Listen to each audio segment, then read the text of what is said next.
देखता है और जब उसे कुछ समझ में नहीं आता है तो वो जब रीत कार्तिक से ये कहती है कि आज कुछ खास दिन है, तो ये सुनकर कार्तिक हैरान होकर रीत को देखता है और जब उसे कुछ समझ में नहीं आता है तो वो रीत से पूछता है, आज क्या खास है?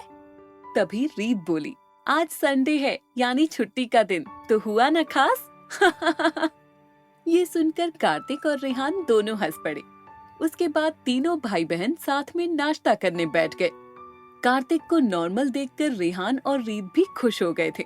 तभी इसी बीच में कार्तिक को शनाया का कॉल आया।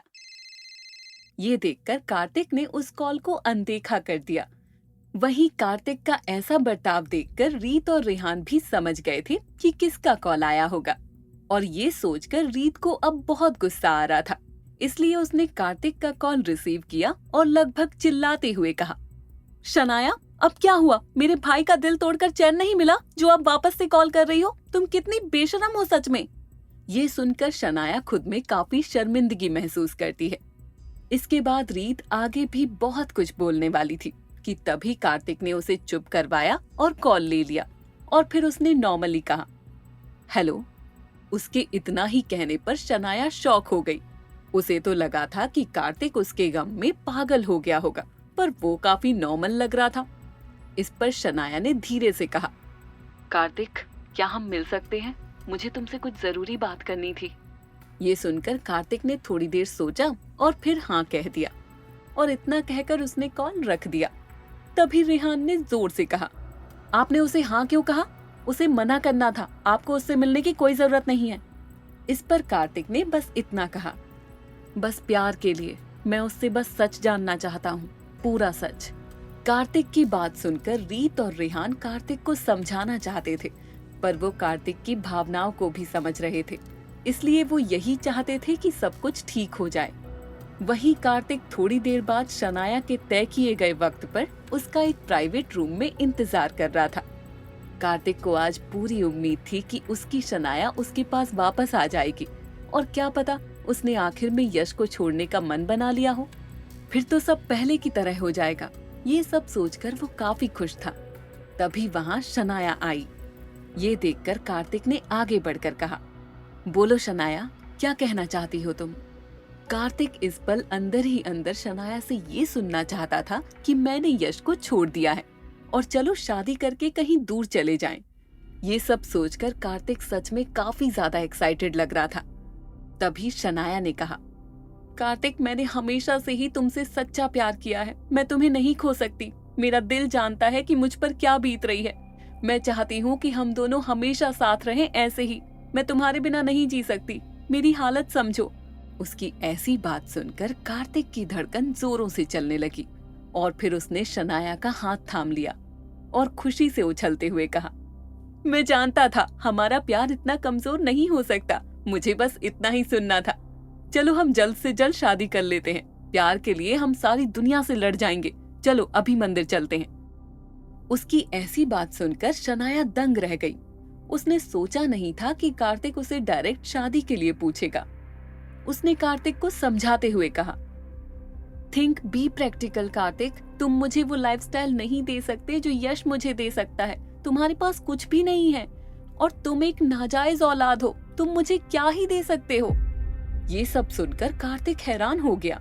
उसने उसका हाथ छोड़ दिया और फिर लंबी सांस लेकर हल्का सा मुस्कुराते हुए पूछा, शनाया, तुम चाहती क्या हो मुझसे? साफ साफ बताओ। ये सुनकर शनाया ने अपनी मजबूरी दिखाते हुए कहा, मैं इस शादी से अब पीछे नहीं हट सकती। मेरे पापा को बिजनेस में पैसे की जरूरत है और उन्हें सिर्फ यश के पापा ही मदद कर सकते हैं। अगर ये शादी नहीं हुई तो मेरे पापा को बिजनेस में बहुत लॉस हो सकता है, जो कि मेरे पापा सहन नहीं कर पाएंगे। इसलिए अगर तुम चाहो तो मैं यश से शादी के बाद भी तुमसे अपना रिश्ता बनाए रख सकती हूँ। ये सुनकर कार्तिक के सब्र का बांध आखिरकार टूट ही गया और उसने चीखते हुए कहा, शनाया, क्या तुम पागल हो गई हो? तुम्हें खुद को पता है तुम क्या बोल रही हो? तुमने मुझे छोड़कर मेरे भाई से रिश्ता जोड़ दिया और अब तुम मेरे साथ भी कंटिन्यू करना चाहती हो? Are you out of your mind? तुमने ऐसा सोच भी कैसे लिया कि मैं मान जाऊंगा?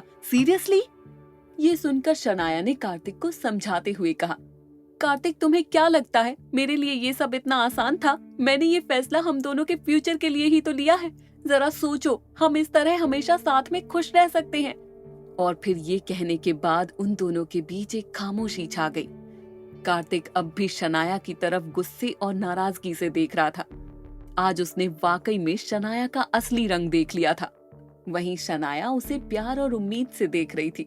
शनाया किसी भी कीमत पर कार्तिक को खुद से दूर नहीं करना चाहती थी, क्योंकि जब जब भी वो किसी प्रॉब्लम में पड़ती थी तो वो सिर्फ कार्तिक को ही याद करती थी, और कार्तिक भी हमेशा उसकी मदद के लिए तैयार रहता था। और इस सब के अलावा असल बात तो ये भी थी कि शनाया यश और कार्तिक दोनों को ही अपने पास रखना चाहती थी, क्योंकि इससे शनाया को यश से ढेर सारा पैसा मिलता और कार्तिक से वो प्यार और वो अटेंशन जिसकी वो आदी हो चुकी थी। कार्तिक और शनाया इस वक्त एक प्राइवेट रूम में बैठे हुए थे और शनाया उसे समझा रही थी कि वो यश से शादी के बाद भी उसके साथ रिश्ता बना के रखेगी। वहीं शनाया की बात सुनकर तो कार्तिक के दिल के अब तक 1000 टुकड़े हो चुके थे। कार्तिक को तो अब भी यकीन नहीं हो रहा था कि उसकी शनाया उससे ऐसा भी कह सकती थी। वो क्या सोचकर यहाँ आया था और उसे आखिर में क्या सुनने को मिला था। तभी कार्तिक वहाँ से उठकर खड़ा हुआ और वहाँ से चला गया। उसने एक बार भी पलटकर शनाया को नहीं देखा और उसने अपने मन को तो मजबूत कर लिया था, पर इस दिल का वो क्या करे, उसे ये बिल्कुल भी समझ नहीं आ रहा था। वहीं दूसरी तरफ मीडिया और सोशल साइट्स पर यह खबर लगातार चल रही थी कि यश दशरथ ओबरॉय बनने वाला है ओबरॉय ग्रुप ऑफ इंडस्ट्रीज का डायरेक्टर और आगे चलकर ओबरॉय ग्रुप ऑफ इंडस्ट्रीज का फ्यूचर सीईओ भी बनने वाला है, और जिसके साथ एक मशहूर मॉडल और एक्ट्रेस शनाया बैनर्जी का रिश्ता भी जुड़ने वाला है। और ये बात भी एक खास थी कि यश और शनाया दोनों ही हमेशा लोगों का हॉट टॉपिक बना करते थे। वहीं अब सोशल मीडिया के साथ साथ लोग भी उनके बारे में तरह तरह की बातें बनाने लगे थे। कुछ लोग तो उन्हें मेड फॉर ईच अदर कहने लगे थे, तो कई लोग उन्हें बेस्ट कपल कह रहे थे। शनाया के कई सारे फैंस ने उसे ढेर सारी बधाइयां दी और तोहफे भी दिए। जाहिर था कि दोनों की फैमिली ही इस रिश्ते से बेहद खुश थी और किसी को भी कार्तिक के साथ कोई लेना देना नहीं था। हालांकि सबको शनाया और कार्तिक के रिश्ते के बारे में शुरुआत से ही पता था, पर अब वो लोग बस कुछ ना कर पाने का दिखावा कर रहे थे। और फिर बहुत ही जल्द यश और शनाया की शादी की तैयारियां भी शुरू हो गई। सब लोग अपने अपने तरीके से शादी के काम में हाथ बटा रहे थे और फिर उन दोनों की शादी भी हो गई। और फिर ऐसे ही कुछ दिन बीत गए। एक दिन कार्तिक जब ऑफिस में था तब उसे यश का कॉल आया और यश ने उसे एक लग्जूरियस मॉल में कुछ काम से बुलाया। तो यश की बात मानकर कार्तिक उस मॉल में पहुंच गया। तभी उसे वहां एक शॉप पर यश और शनाया साथ में शॉपिंग करते हुए दिखे। ये देखकर एक बार के लिए तो कार्तिक के दिल में तेज जलन हुई, पर बहुत जल्द ही उसने खुद पर काबू पा लिया। वहीं यश जानबूझकर शनाया को महंगी चीजें और कपड़े ट्राई करवा रहा था, क्योंकि उसका मकसद सिर्फ कार्तिक को जलाना था। वहीं ये देखकर कार्तिक भी समझ गया कि यश सिर्फ उसे जलाने और नीचा दिखाने के लिए ये सब कर रहा था, पर उसने उस पर गुस्सा नहीं किया और बस अपने चेहरे पर एक मुस्कान बनाए रखा। और फिर कार्तिक नॉर्मल सा यश के पास आया और फिर उसने नॉर्मली पूछा, बोलो यश, तुमने मुझे बुलाया? तुम्हें मुझसे कोई काम था? ये सुनकर यश ने बेचारा बनते हुए कहा, कार्तिक मेरे प्यारे छोटे भाई, मुझे तुम एक अच्छी सी शेरवानी खरीदने में मेरी मदद करो। देखो ना, मुझे तो कुछ भी समझ नहीं आ रहा कि मैं क्या सिलेक्ट करूं। यश ने बस इतना ही बोला कि तभी कार्तिक ने कुछ देर शेरवानी की कलेक्शन को देखा और फिर एक लाल कलर की हैंडमेड शेरवानी उठाई और उसे पकड़ा दी। यश उसके इस क्विक एक्शन से काफी हैरान हो गया था और उसे ये देखकर पहली बार में तो कुछ समझ ही नहीं आया। तभी कार्तिक ने उसे देखते हुए जानबूझकर अपने शब्दों पर जोर देते हुए कहा, यश मेरे प्यारे भाई, एक बार मैं शनाया के साथ यहाँ आया था, तब शनाया को यही वाली शेरवानी बहुत पसंद आई थी, इसलिए आई एम श्योर शनाया को ये बहुत पसंद आएगी। ये सुनकर यश का खून खौल गया, क्योंकि ये एक बार नहीं बार बार हर बार यही होता था।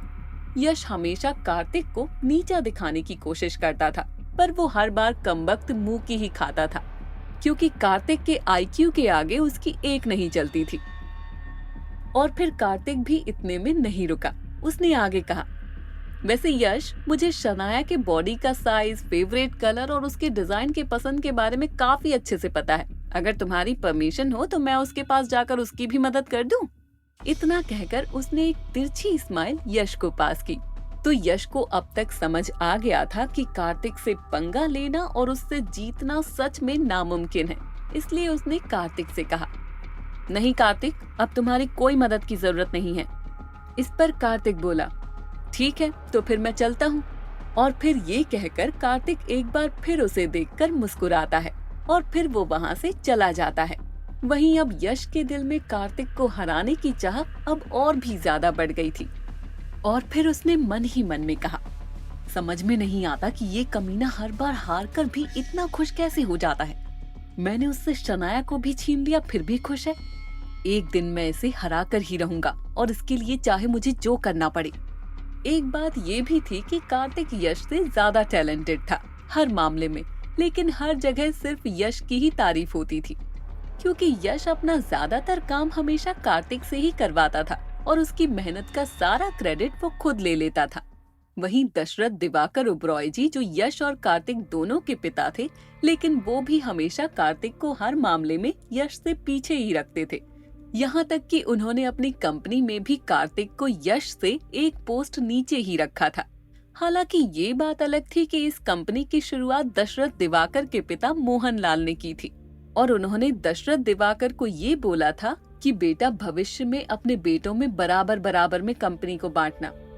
लेकिन दशरथ दिवाकर अपनी मनमानी करते हुए, चाहे कंपनी की किसी पोस्ट की बात हो या फैमिली में किसी रिश्ते की, वो हमेशा कार्तिक के साथ पराया वाला ही व्यवहार करते थे। हालांकि दशरथ दिवाकर ये बात बहुत अच्छे से जानते थे कि यश काम और सही फैसले लेने के मामले में कार्तिक से कम अनुभवी है, पर फिर भी उन्होंने कार्तिक को कभी बढ़ावा नहीं दिया और उसे हमेशा यश के पीछे ही रखा। वहीं कार्तिक को इस बात से कोई परेशानी नहीं थी, इसलिए उसने कभी भी इस बात का विरोध नहीं किया। तो क्या कार्तिक शनाया से दूर हो जाएगा? और क्या चल रहा है यश के दिमाग में?